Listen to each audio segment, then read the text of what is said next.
آج صبح ہی سے گھر پر ایک خاص قسم کی ہلچل تھی۔ کوئی بھاگ رہا ہے، کوئی دوڑ رہا ہے، کوئی بازار میں سامان لینے جا رہا ہے۔ ابا آج صبح سویرے بغیر نہائے دھوئے کام پر نکل گئے۔ بڑی بہن کی پھرتی قابل دید تھی۔ وہ امی کے ساتھ مل کر ٹفن تیار کر رہی تھی۔ چھوٹی بہن ادھر سے ادھر کودتی جا رہی تھی اور کہہ رہی تھی، بھیا آج مدرسے کو جائیں گے۔ اتنے میں چھوٹے بھائی کی آواز آئی، اماں میں بھیا کے لیے ناشتہ اور ضروری چیزیں لے آتا ہوں۔ غرض یہ کہ گھر بھر میں عید کا سما تھا اور ایک میں تھا جو گال پھلائے شکنیں چڑھائے زمانے بھر سے بیدار بیٹھا تھا۔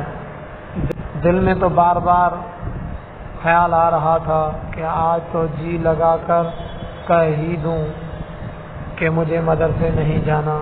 تم لوگ یہاں مزے کرتے ہو اور میں میلوں دور وہاں جھگ ماری کرتا ہوں۔ بہت ہو گیا اب کہ میں کسی بھی جال میں نہیں پھنسنے والا، کسی بھی حال میں مدرسے نہیں جاؤں گا۔ دل ہی دل میں طرح طرح کے خیالات آتے اور جاتے رہے۔ دماغ وسوسوں کا جال بنتا اور پھر خود بخود ٹوٹ جاتا۔ قسم قسم کے ڈائلاگز ذہن میں کھلبلاتے اور پھر بلی کی گردن میں گھنٹی باندھنے کا موقع آتا تو اپنی موت آپ مر جاتے۔ اسی سوچ و بچار میں کوچ کا وقت ہو گیا۔ اوپر دل کے ساتھ دو لقمے مارے اور اٹھ گیا۔ بیچاری امی پکارتی رہی کہ بیٹا سفر ہے کچھ تو کھا لو، مگر یہاں گھر چھوڑنے کے غم کے ساتھ غصہ اس پر بھی تھا کہ ابا نے صرف 1000 روپے کیوں دیے، لہذا اس غصے کا اظہار ضروری تھا۔ ابا یہ سارا ماجرا دیکھ کر سمجھ گئے کہ اصل درد کہاں ہے۔ بغیر کھائے چپ چاپ اٹھے اور بیڈ روم سے اپنا کرتا اٹھا لائے اور جیب میں جتنے پیسے تھے بیزگاری سمیت سب نکال کر دے دیے، یہاں تک کہ آخر میں 1 روپے کا سکہ نکل آیا، وہ بھی دے دیا۔ خدا جانے ذہن پر کس قسم کا بھوت سوار تھا، کچھ سوچے بنا وہ 1 روپیہ بھی لے لیا۔ آنکھوں سے دیکھا کہ گھر کے سبھی افراد کو میری یہ حرکت نہایت ناگوار گزری، مگر کسی نے کچھ کہا نہیں تو میں نے بھی خیال کو ایسے ہی جھٹک دیا جیسے بے وقت آئی ہوئی مکھی اڑائی جاتی ہے۔ خیر ابا تو 1 لقمہ بھی نہ کھا سکے تھے۔ امی نے بھی زبردستی 2 لقمے ٹھونسے اور اٹھ گئی۔ سب لوگ ہاتھ دھو کر مجھ کو رخصت کرنے کے لیے تیار ہو گئے۔ چھوٹے بھائی نے جسے پچھلے مہینے فیس نہ بھرنے کی وجہ سے اسکول سے نکال دیا گیا تھا، بیگ اٹھایا۔ امی نے مسکراتے ہوئے ڈھیر ساری دعاؤں سے نوازا اور ماتھا چوم کر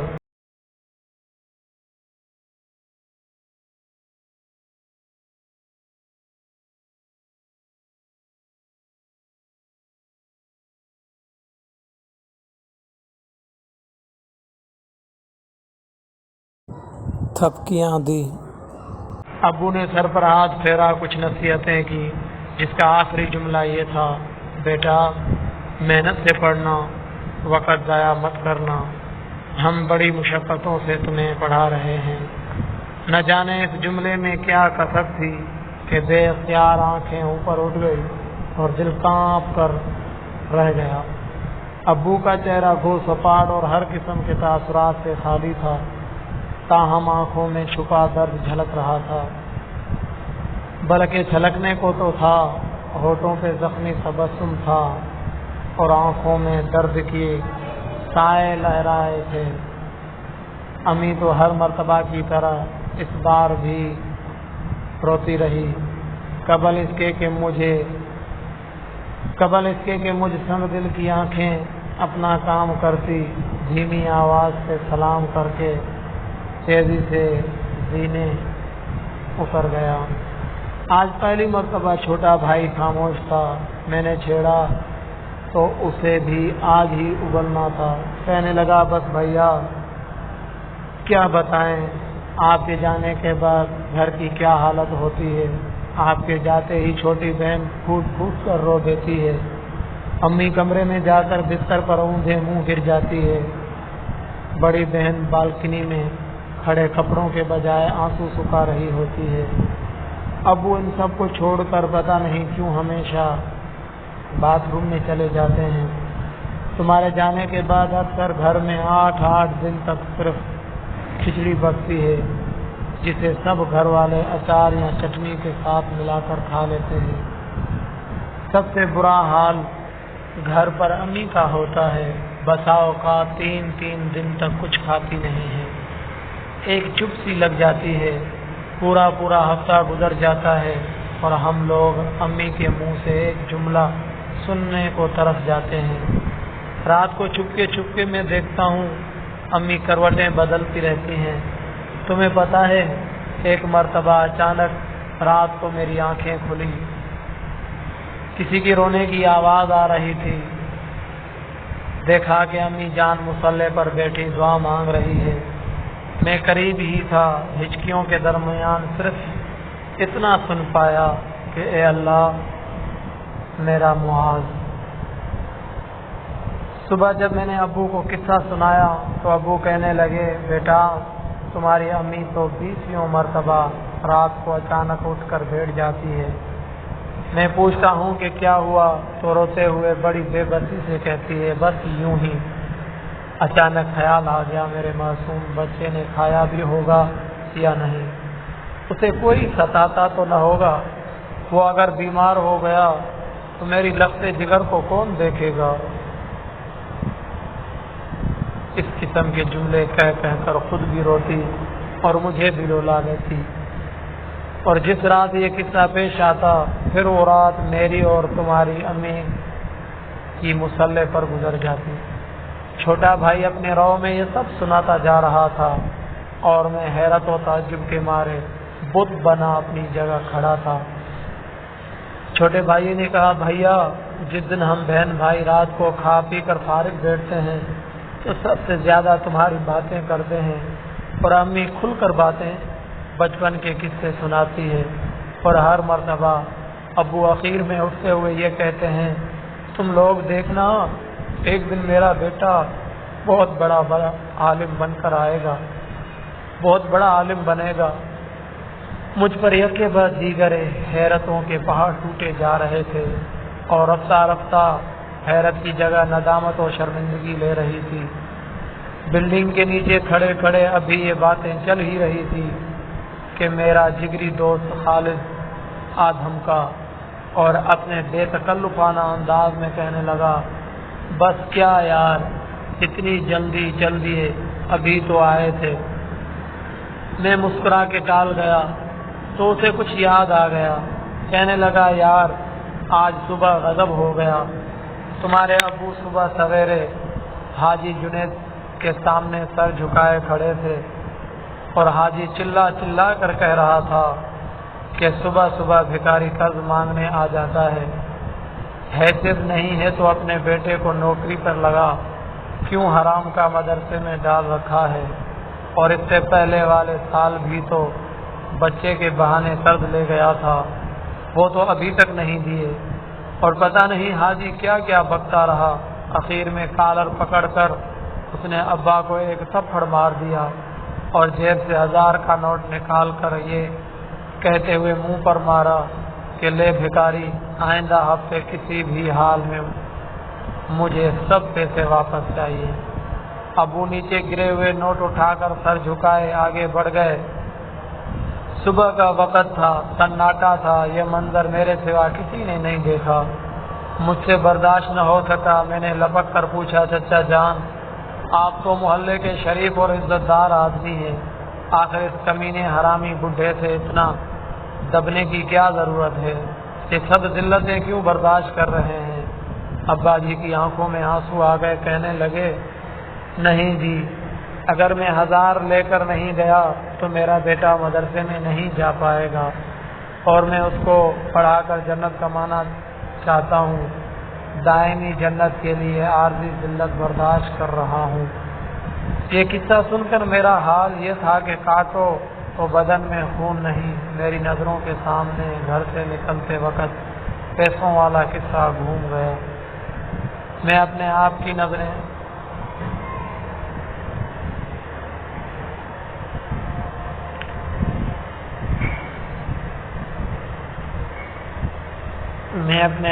نظر میں ذلیل ہو گیا تھا.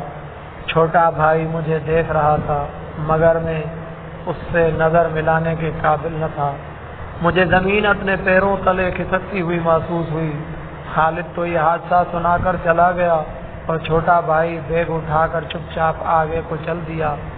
میں بوجھل قدموں کے ساتھ اس کے پیچھے پیچھے ہو لیا. مسجد کے قریب ہی ناظرہ کے بوڑھے استاد مل گئے. اس نے بڑی شفقت کے ساتھ سر پر ہاتھ پھیرا, دعائیں دی اور کہا, بیٹا محنت سے پڑھنا, بڑی مدت کے بعد اس بستی سے کوئی عالم بنے گا. تم سے بڑی امیدیں وابستہ ہیں, تم ہماری پونجی ہو, اپنے آپ کو ضائع مت کر دینا. میں انہیں کیا جواب دیتا کہ اب تک کی زندگی تو ضائع ہی کیے جا رہا تھا. بستی سے نکلتے وقت اچانک کسی نے آواز دی, رک جاؤ بیٹا. مڑ کر دیکھا تو بستی کے بوڑھے بابا جی تھے. بڑی مشکل سے چوراہے پہ بچھی چارپائی سے اٹھے, لکڑی کے سہارے ٹیک لگاتے ہوئے آئے. قریب آ کر محبت 5 نظروں سے دیکھا اور آپ دیدہ ہو کر کہنے لگے, تم مدد سے جاتے ہو تو دل بڑا خوش ہو جاتا ہے. بیٹا ہم گناہ گاروں کے لیے دعا کرنا. اپنی زندگی میں تو کچھ نہ کر پائے, اب تم جیسے بچوں کے سہارے جی رہے ہیں کہ جنت میں تم جاؤ گے تو تمہارا دامن پکڑ کر پیچھے پیچھے ہو لیں گے. دیکھیو اس دن اپنے گناہ گار بابا جی کو بھول مت جانا. بندہ سر جھکائے شرمندگی کے ساتھ ان کی گزارشات سنتا رہا اور اپنی حالت پر افسوس کرتا رہا. اس کے بعد ہم آگے بڑھے, اسٹیشن پہنچے. ٹرین نکلنے کو تھی. میں جلدی سے لپک کر چڑھا. بھائی نے باہر سے بیگ پھینکا اور ٹرین فراٹے بھرتی لی تیزی سے دوڑنے لگی. میں سامان وہیں دروازے پر چھوڑ کر کھڑا ہو گیا. محبوب وطن کی گلیاں نگاہوں کے سامنے سے گزر رہی تھی. کبھی ابو جی کا غمزدہ چہرہ سامنے آ جاتا, کبھی روتی ہوئی امی یاد آ جاتی, کبھی چھوٹے بہن کا سراپا نگاہوں کے سامنے گھوم جاتا, کبھی چھوٹا بھائی ہاتھ لہراتا نظر آتا, کبھی شفقت فرماتے ہوئے مکتب کے استاد جی دکھائی دیتے, اور کبھی بابا جی کی لجاجت بھری درخواست جگر کے ٹکڑے ٹکڑے کر دیتی. پھر پتہ نہیں اچانک مجھے کیا ہوا کہ میں دروازے پر کھڑے کھڑے پھوٹ پھوٹ کر اتنا رویا کہ شاید و باید ہی کبھی زندگی میں اتنا رویا ہوں گا. یہ احساس زیاں کے آنسو تھے جو اب تک کے ضائع شدہ زندگی پر بہہ رہے تھے. یہ اپنوں کے ارمانوں کا خون تھا جو آنسوؤں کی شکل میں جاری تھا. پیارے طالب علم بھائیوں, اگر گھر سے نکلتے وقت عبرت کی آنکھیں کھلی رکھی جائیں, اپنے گرد و پیش پر نظر دوڑائی جائے تو یہ سارے مناظر کھلی آنکھوں دیکھی جا سکتی ہیں. جب تم گھر سے نکلو تو ابا کی زخمی مسکراہٹ کو غور سے دیکھا کرو. تمہیں ان میں کچھ انکہی کہانیاں نظر آئیں گی. کبھی غور کیا کرو کہ امی کے ہونٹ مسکراتے ہوئے کپ کپا کیوں جاتے ہیں.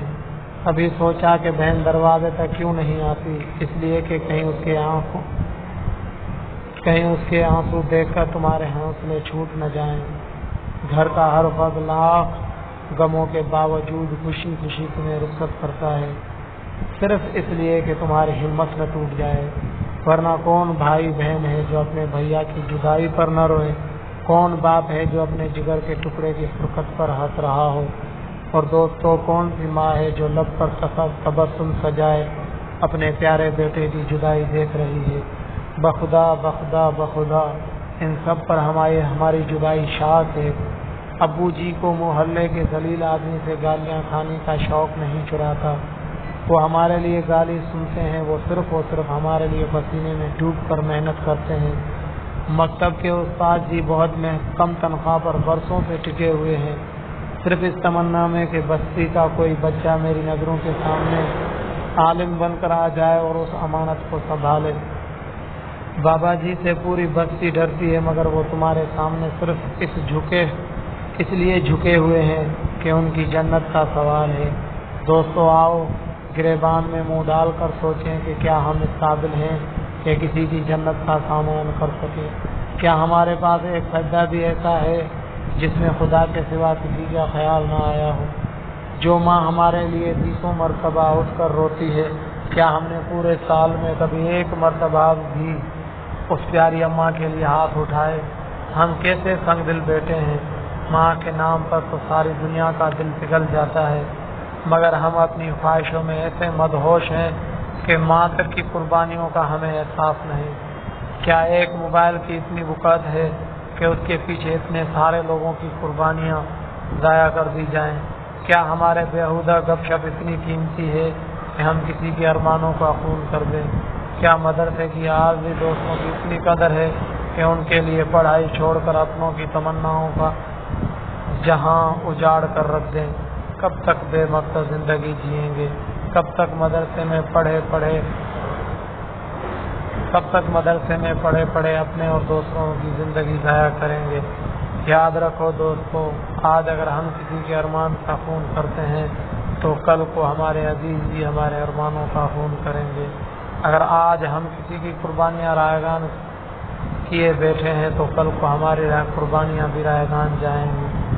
پیارے بھائیوں، اس ابو کا جو ہمارے لیے ذلتیں جھیل گیا، اس اماں کا جس کا کوئی پل ہماری یاد کے بغیر نہیں گزرتا، مکتب کے اس شفیق استاد کا جن کی دعائیں ہمارے نام کے بغیر پوری نہیں ہوتی، اپنی زندگی پر غور کرو۔ خدا را وقتی لذت کے لیے دائمی ذلت کا سودا نہ کرو۔ دوستو آؤ آج میں اور آپ مل کر ارادہ کرتے ہیں کہ اب کے مدرسے کی زندگی کچھ الگ ہوگی۔ اب کے شب و روز مقاصد کے ساتھ گزریں گے۔ اب محفلوں میں اور لغویات میں وقت ضائع نہ ہوگا۔ اب کے اساتذہ کے احترام میں ذرا برابر کمی نہ ہوگی۔ اب کے ایسی محنت ہوگی کہ دوسروں کو ترس آ جائے گا۔ اس مدرسے میں ہم اپنے اللہ کی محبت لینے کے لیے آئیں گے۔ اب کے رات کو اٹھ کر روٹھے ہوئے پیارے اللہ سے معافی مانگیں گے۔ اب کے نافرمانی والی زندگی کے بجائے اطاعت والی زندگی گزاریں گے انشاءاللہ۔